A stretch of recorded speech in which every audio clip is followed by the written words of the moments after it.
귀 있는 자는 들을지어다 그렇게 얘기하죠. 우리가 지난 시간에는 세례자 요한에 대한 얘기를 했어요. 또 마지막 구약의 선지자로서 사실은 활동을 했거든요.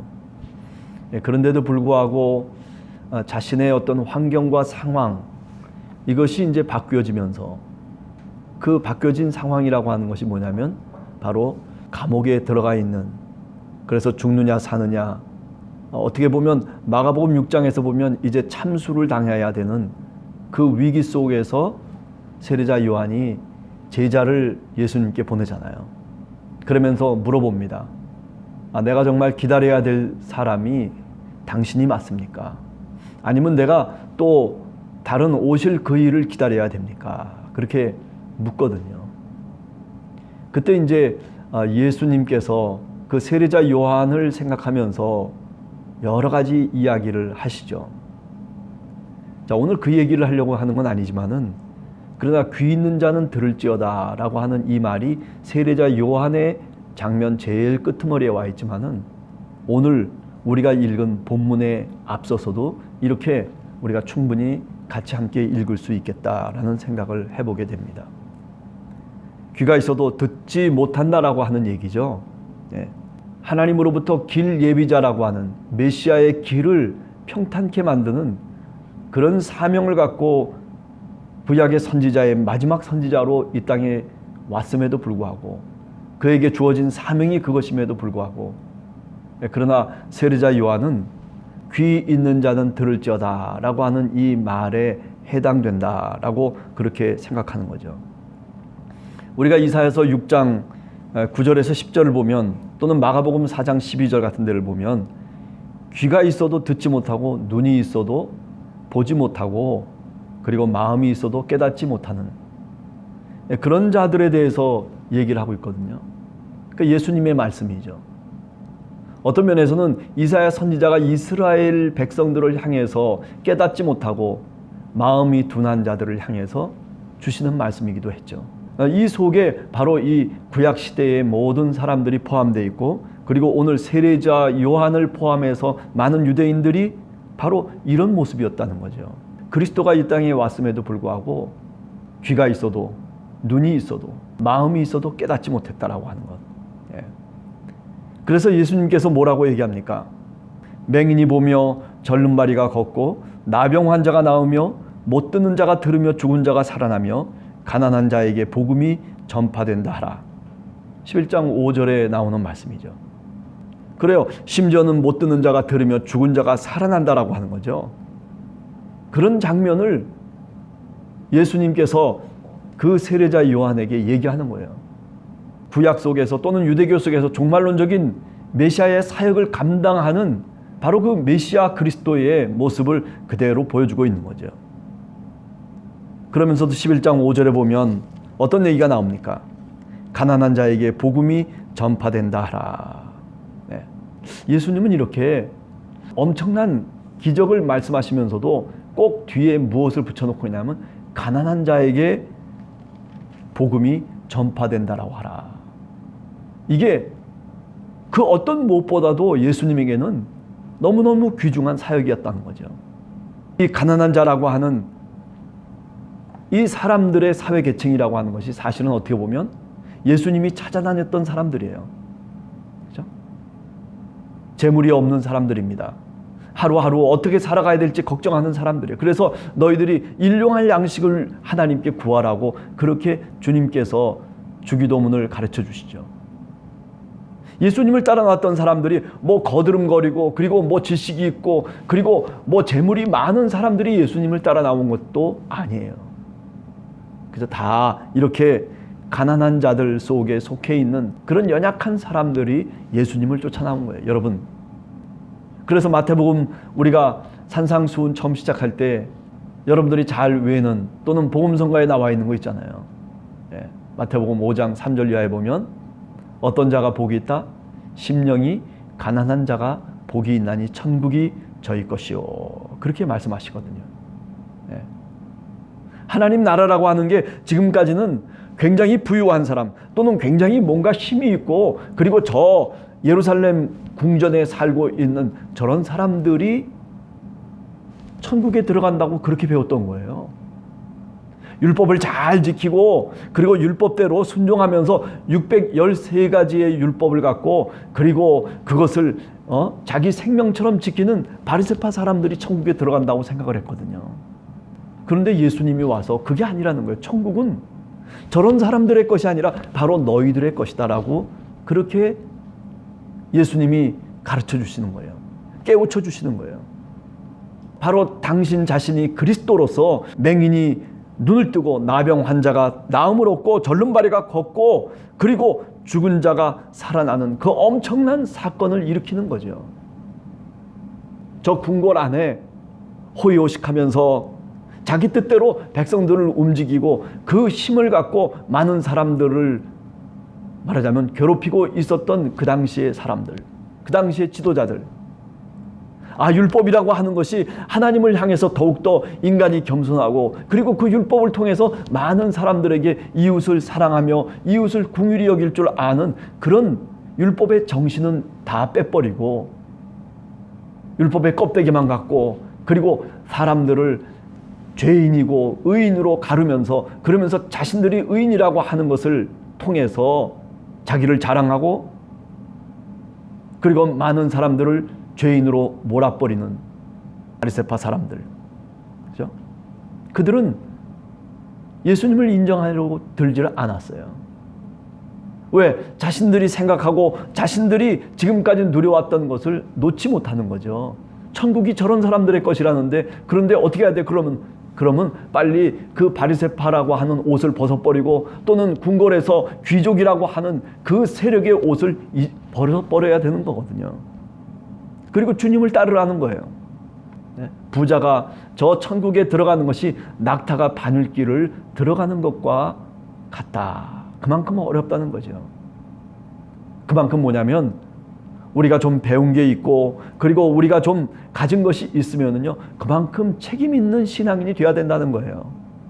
그런데도 깨닫지 못했던 유대인들을 우리가 오늘 또 성경을 통해서 귀 있는 자는 들을지어다 라고 하는 이 말을 통해서 우리가 다시금 한 번 더 생각하게 되는 겁니다. 여러분이나 저나 이렇게 들을 수 있는 귀가 있었으면 좋겠다 생각합니다. 하나님의 말씀을 내 마음의 귀를 통해서 잘 들을 수 있는 그런 성령의 감동을 하나님께서 오늘 또 우리에게 주시기를 간절히 원합니다.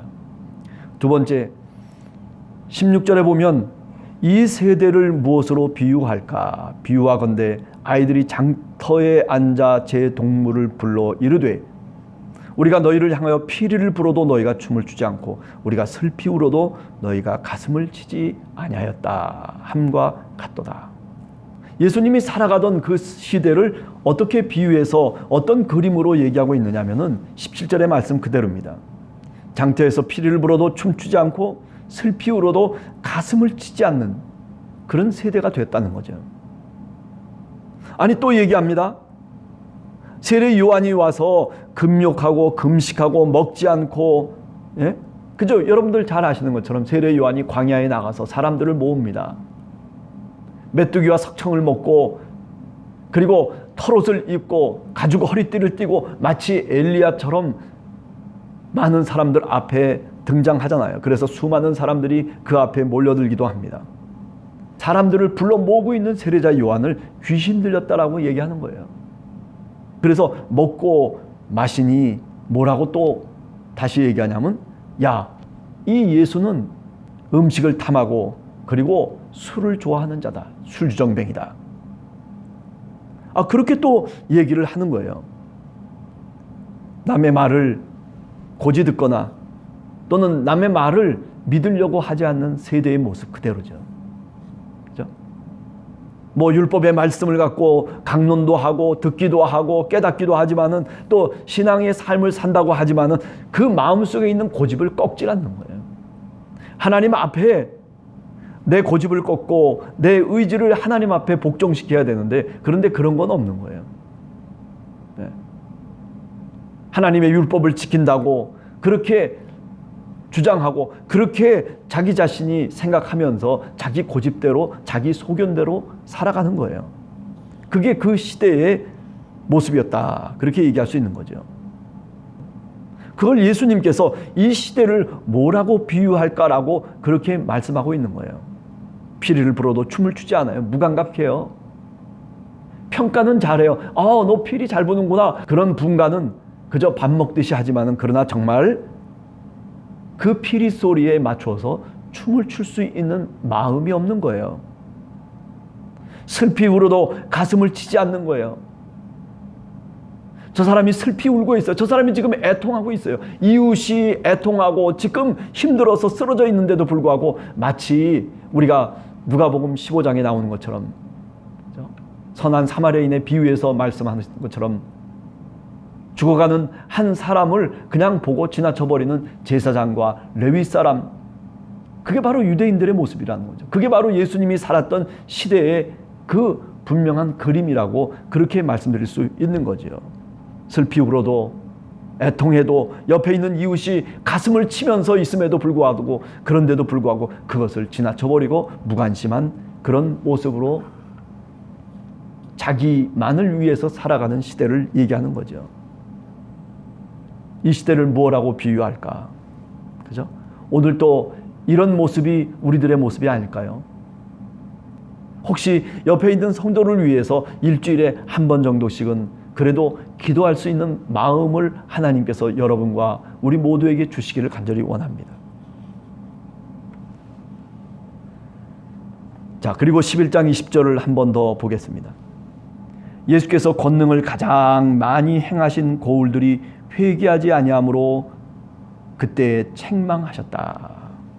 가장 많이 권능을 행했는데도 불구하고, 그런데 어떻게 그 고울이 하나님 앞에 들어오질 않고 회개치 아니했느냐라고 하는 그런 질문을 오늘 또 우리 역시 하게 되는 거죠.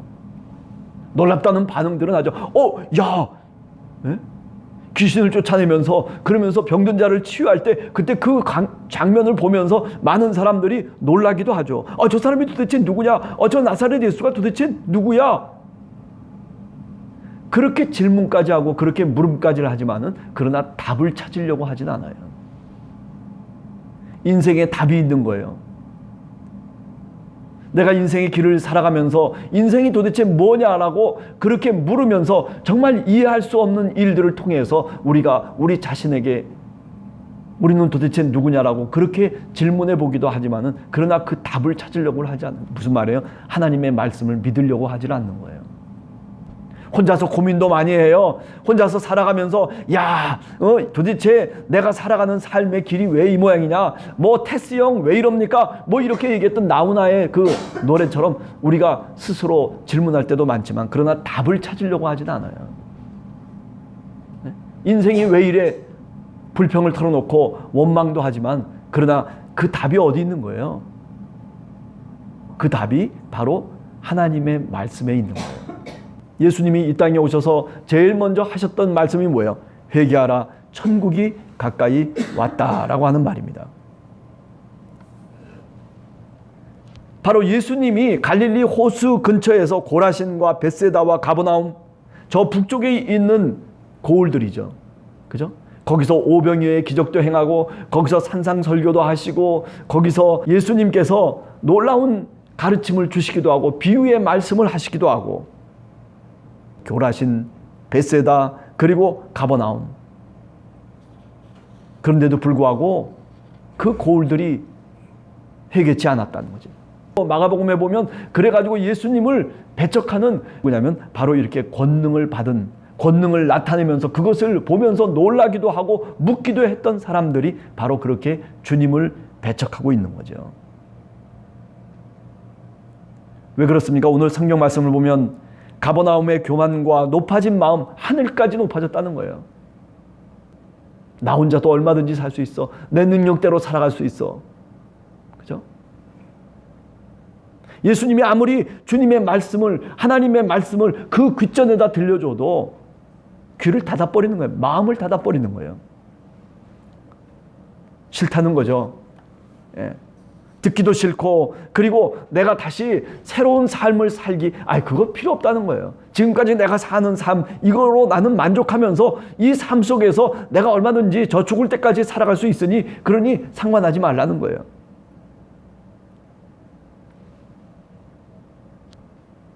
그러나 오늘 주님께서는 네가 바로 음부까지 낮아질 것이다. 저 지옥으로 떨어질 것이다 라고 그렇게 말씀을 하고 계세요.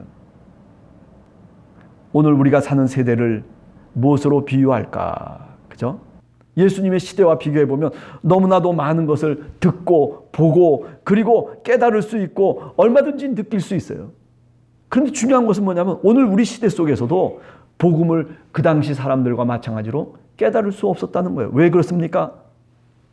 그것은 듣기 힘들고 보기 힘들고 그리고 깨닫기 힘들어서가 아니라 너무나 많은 것을 보고 너무나 많은 것을 듣고 너무나 많은 것을 느끼면서 살아가기 때문에 어쩌면 성경의 말씀, 예수 그리스도가 우리에게 말씀하시고 예수 그리스도가 우리에게 펼쳐 보이시는 믿음의 세계를 우리는 잊고 살아가는 경우들이 너무 많다는 거죠.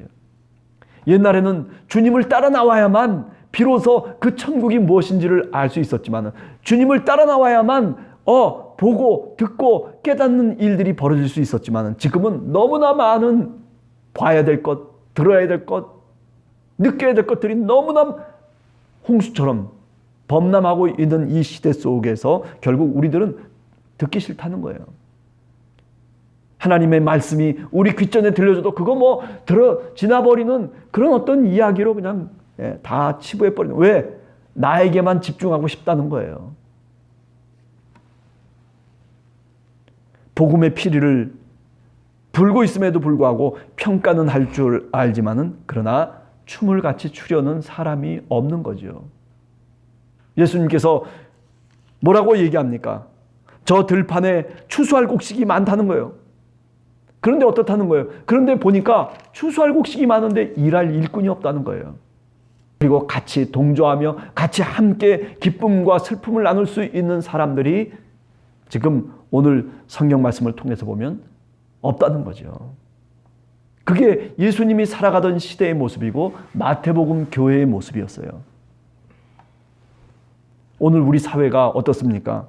바로 이런 모습 아니겠어요? 속임수와 그리고 거짓으로, 그죠? 그렇게 그런 모든 것들이 난무하고 있는 이 사회 속에서 우리는 그럴싸하게 그것을 알면서도 묵인하고 또는 그것을 거부하지 아니하고 그것과 함께 사는 데에 너무나 익숙하게 오늘 또 우리가 살아가고 있는 거예요. 아니, 하나님이 마지막에 심판 때가 있다라고 하는 것을 아무도 믿지 못해요. 그저 내가 살면서 오늘을 살면 끝이라고 생각하는 거예요. 하나님이 어디 있어요? 없다 생각하는 거예요. 여러분, 오늘 또 하루를 살아가면서 좀 더 마음속에 그리스도의 마음을 갖고 좀 누군가 이야기하면 그것을 귀담아 들을 줄 알고, 그죠? 그리고 함께 피리를 불 수 있는, 그리고 함께 춤을 추면서 하나님을 찬양하며 하나님의 영광을 위해서 살아갈 수 있는 그런 여러분들과 우리 신앙인들이 되시기를 간절히 주님의 이름으로 축원합니다. 같이 기도하겠습니다.